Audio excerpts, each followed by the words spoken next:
All right, hey, and good late evening to you.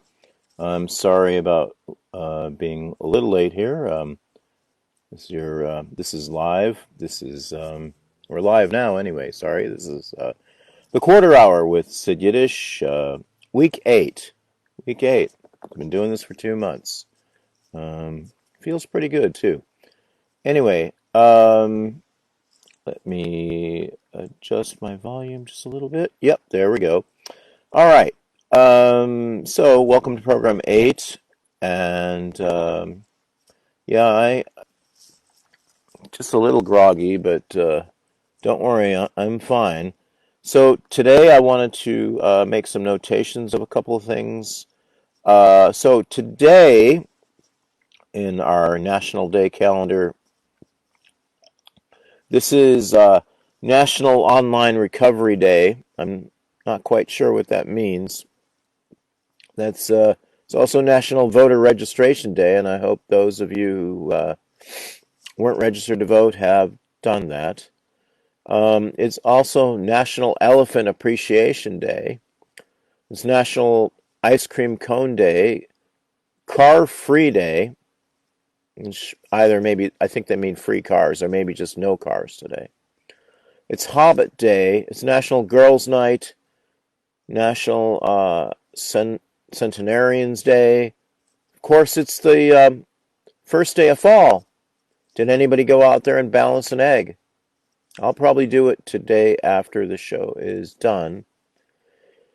It is also Dear Diary Day. It's American Businesswomen's Day, National Legwear Day, and National White Chocolate Day. So that's a lot of things to declare on one single day. I guess it's probably also National, National Day. So, all right. So let's get right into it and the poetry. And I would like to start with this one.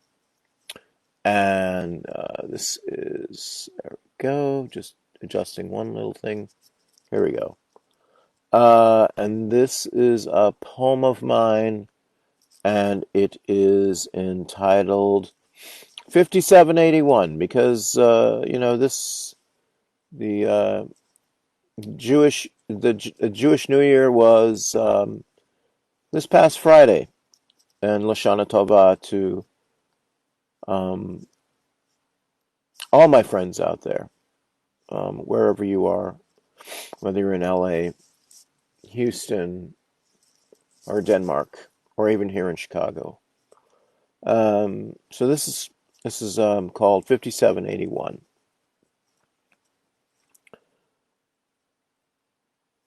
Beyond the morning light, there is still fight in me, flight in me, wishing to be somewhere else I should have been. Casting the first stone would be a positive sin. This year is old, weather beaten down, and ready to pack. I've had it, I've said, my hair too long, my mustache and beard too long, my mind too far gone in this lifetime, my everything gone. 6 months already gone, and who knows how long the suffering beneath the skin sun song will be.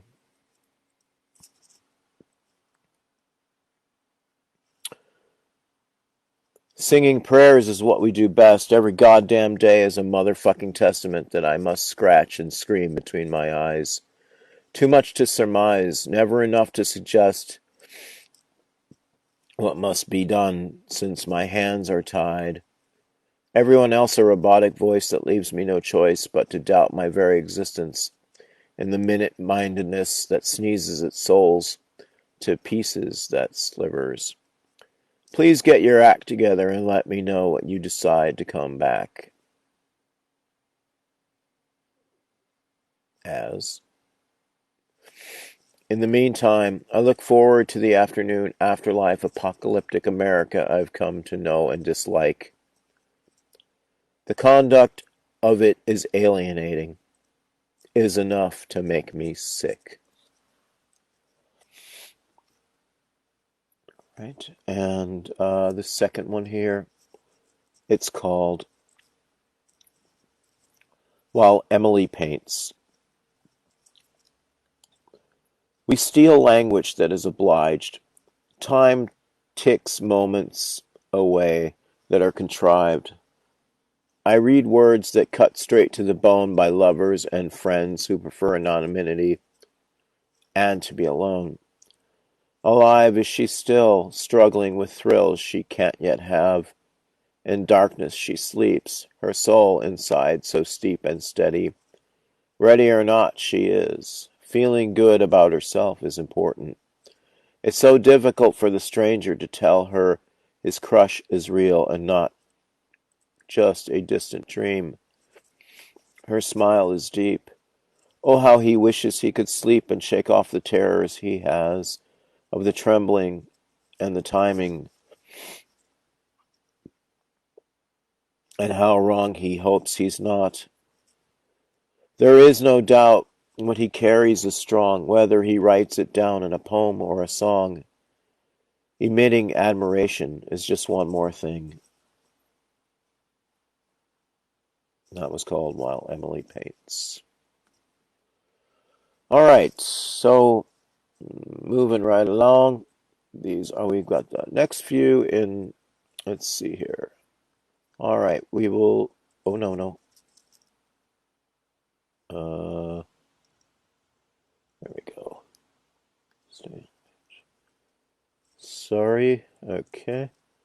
All right, there we go. All right.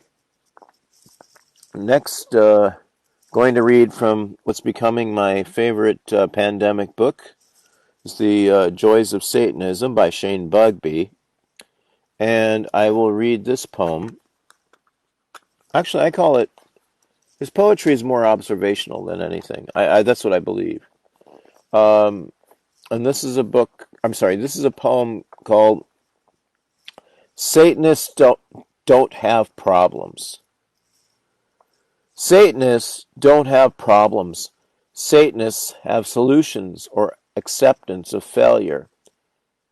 Satanists have pushback or Satanists push on. Problems, for the most part, are entertainment for the Satanist. And again, this is from The Joys of Satanism by Shane Bugbee.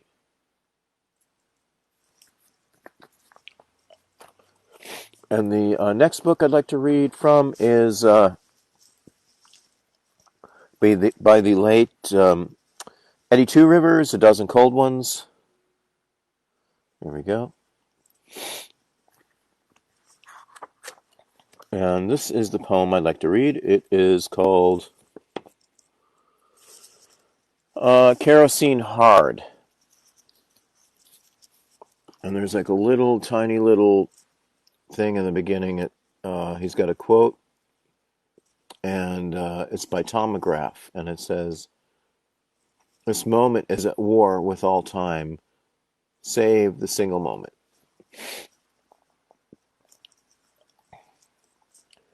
Beer drinking. I'm a stranger studying human encounter in a working man's bar. I noticed him walking in, out of the big city night. No smile, no nod, no hello. A solitary soul, intense and quiet, a private spirit. A cockroach dashes across the worn bar. He snarls and slaps it away. A man with mean eyes on sojourn amongst the mean men that walk this realm of kerosene-hard lives in danger. Death is but inches away, concealed perhaps in the concentrated frown that stares unblinking in the cracked and smoky mirror. He glances around, eyes knowing, features hard from travel. A stone face chiseled from hard time in small prison cells. The man with greased hair knows that I know that he knows. He rolls a smoke, his eyes squint, his face contorts.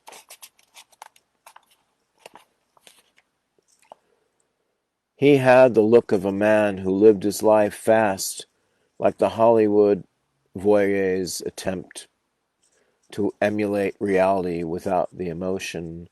The original formula became a lamented last will and testament of a train robbery. A cockroach runs across the bar. It jumps. He stares where it was. He stands up, looks around with a squinting eye. Is he trying to give something back? Or perhaps to take a memory? He leaves, silent, on worn and dusty boots. And again, uh, that was from A Dozen Cold Ones by the late Eddie Two Rivers. All right, and this week I would like to try something a little different. This is a uh, this is a short poem,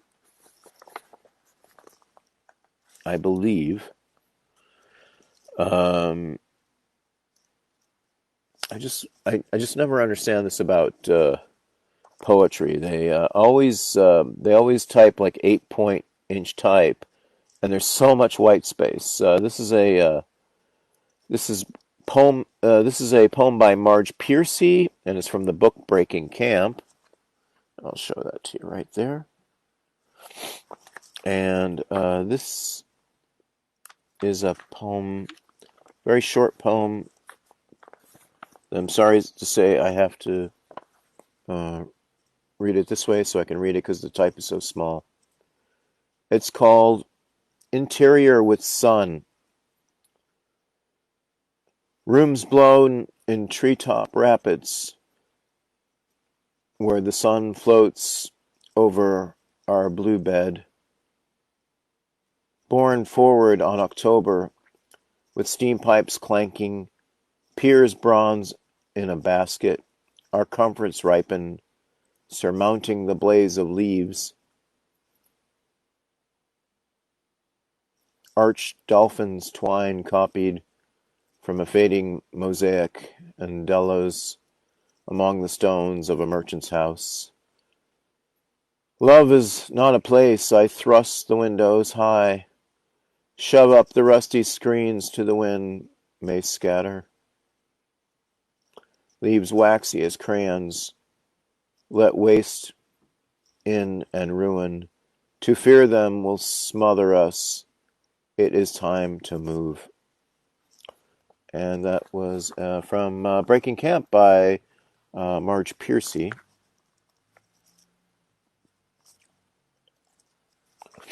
All right. Now I'd like to head up to the meat of the program, which is which is from the book Sugar Skull Poems Flash Fiction by my friend Wes Hine, and I'd like to do these two. And this first one is called Plasma Deluge. What do you do when everything's been done? Who are you when you see that we're all one? Where do you go, God, when you are everywhere? It must be lonely being everywhere. All the fleeting forms decay as they feed, a slow motion dance their tentacles weave. Prosthetic spirits poured into flesh, strap-on souls stagger forward. Sheets of rain illuminate the forlorn holographic people as moonlight strikes them parallel to their jagged angles, and cheerful demons sit and kick their calves out over the vine, covered bridges of the riverfront where the medieval city drains its sewage like a freshly lacerated vein. Am I even here, or infinity in a mirror? And this one is called Digital World.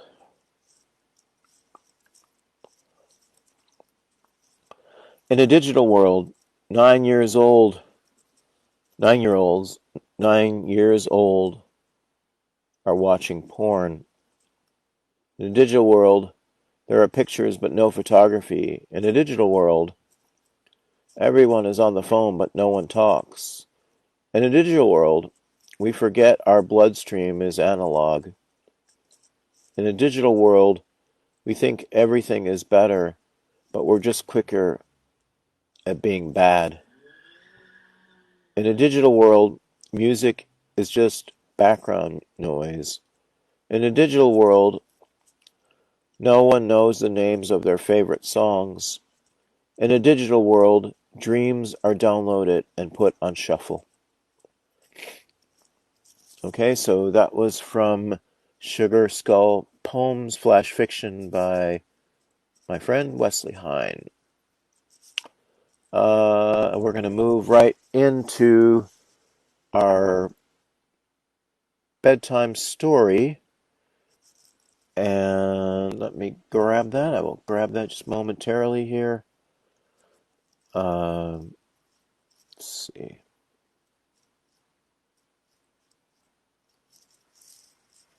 And we're going to do tonight. We're going to do a very traditional story. It's called The Three Bears. Now, this version is by Paul Galdone. So this is they're calling it a folktale classic. So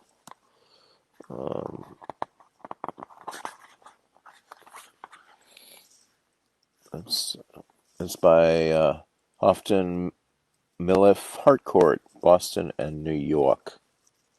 And there we see Goldilocks.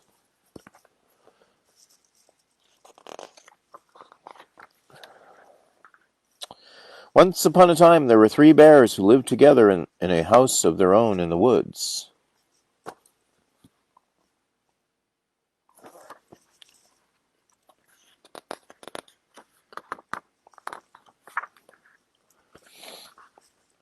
One of them was a little wee bear, one was a middle-sized bear, and the other one was a great big bear.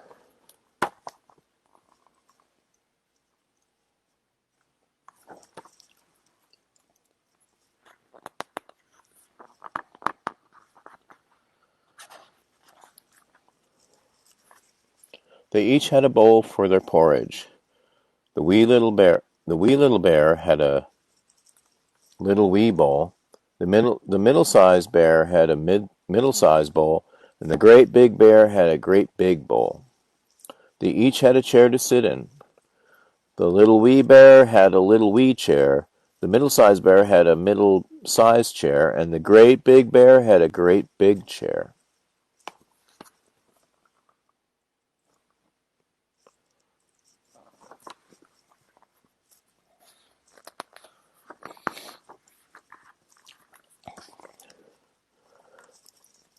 And they each had a bed to sleep in. The little wee bear had a little wee bed. The middle-sized bear had a middle-sized bed, and the great big bear had a great big bed. One morning the three bears made porridge for breakfast and poured it into their bowls. But it was too hot to eat, so they decided to go for a walk in the woods until it cooled. While the three bears were walking,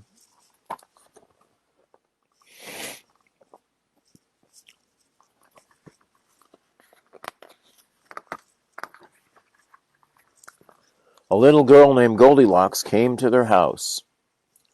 First she looked in the window, and then peeked through the keyhole. Of course there was nobody inside. Goldilocks turned the handle of the door.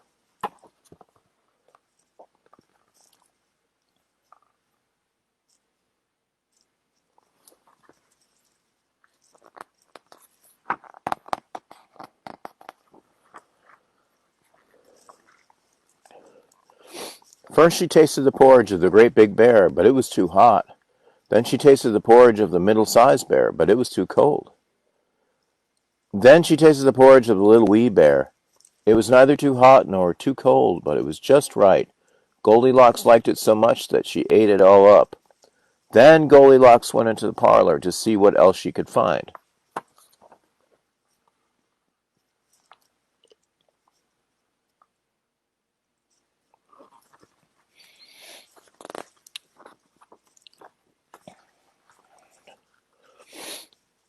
There were the three chairs. First she sat down in the chair of the great big bear, but it was too hard. Then she sat down in the chair of the middle-sized bear, but it was too soft.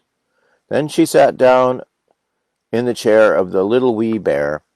It was neither too hard nor too soft, but just right. Goldilocks liked it so much that she rocked and rocked until the bottom of the chair fell out. Down she went, plump onto the floor. Goldilocks went into the bedroom where the three bears slept. So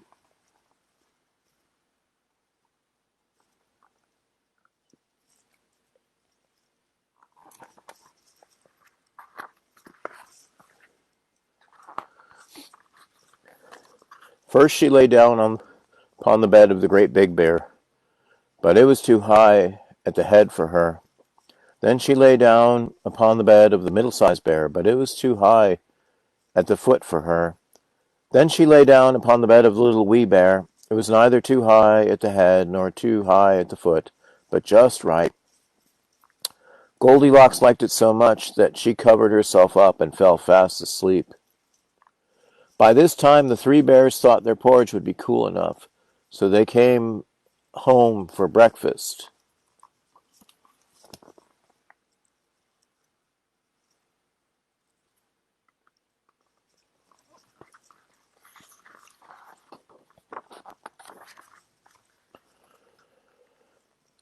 Goldilocks had left the spoon of the great big bear in his porridge bowl. He noticed it first.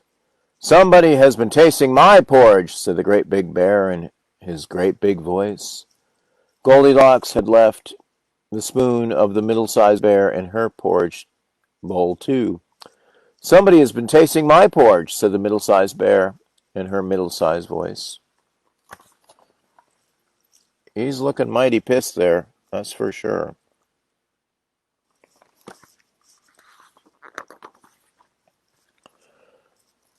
Then the little wee bear looked at his bowl. "Somebody has been tasting my porridge and has eaten it all up," cried the little wee bear in his little wee voice. The three bears went into the parlor. Goldilocks had left the cushion crooked in the chair of the great big bear. He noticed it first thing. "Somebody has been sitting in my chair," said the great big bear in his great big voice. So it's here, you see. He's looking really pissed off.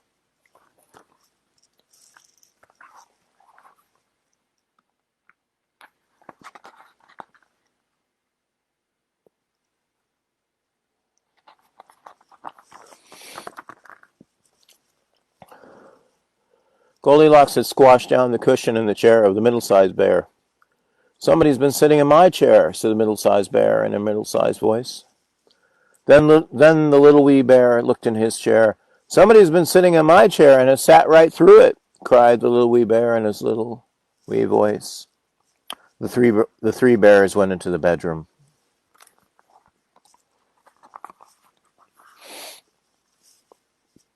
Goldilocks had pulled the pillow of the great big bear out of place. He noticed it first thing.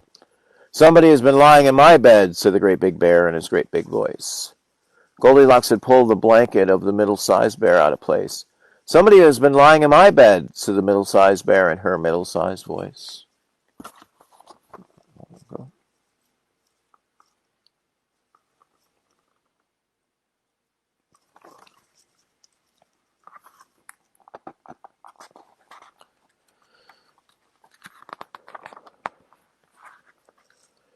Then the little wee bear looked at his bed. "Somebody's been lying in my bed, and here she is," cried the little wee bear in his little wee voice. This woke Goldilocks up at once. There were three bears all staring at her.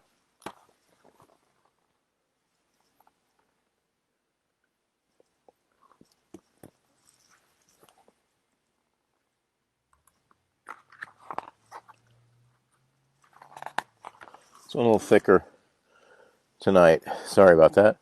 Goldilocks was so frightened that she tumbled out of bed and ran to the open door. Out she jumped, and she ran away as fast as she could, never looking behind her.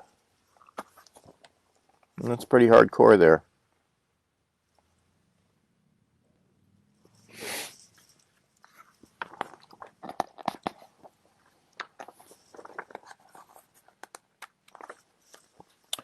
no one knows what happened to Goldilocks after that. As for the three bears, they never saw her again.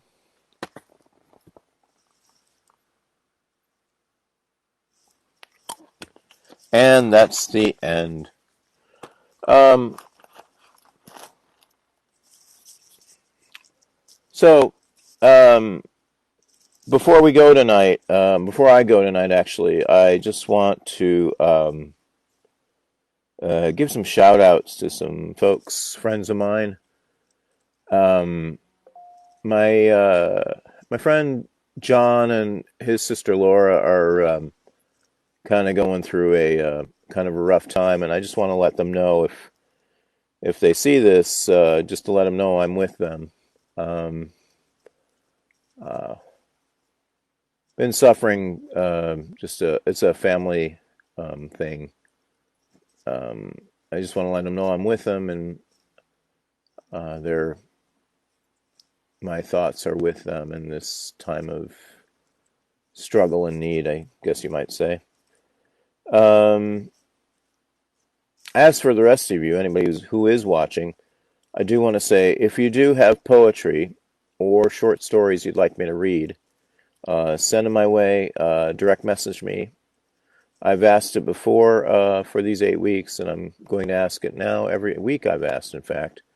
Please send me something. I would like to read it. Um, if not, I'll just keep doing what I was doing. So, having said that, uh, this is the end. It is you've been watching the Quarter Hour with Sid Yiddish. We come this way every Tuesday night at 7 o'clock or thereafter, and we bleed a little bit overtime sometimes after 7:30, which makes it two quarter hours. So to those of you who are watching um, here in the evening, like I am, like right now, I want to say have a great evening. For those of you who are in the afternoon, I want to say good afternoon to you and have a great afternoon. And for those of you in the morning somewhere, which would probably be in Europe at this time of day or night, depending how you look at it, um, I want to say good morning to you. Until next time, which join me again next week from 7 o'clock to 7:30 Central Daylight Time. This is Sid Yiddish signing off, and until next week, have a great week and keep yourself safe, happy, and healthy. Bye for now.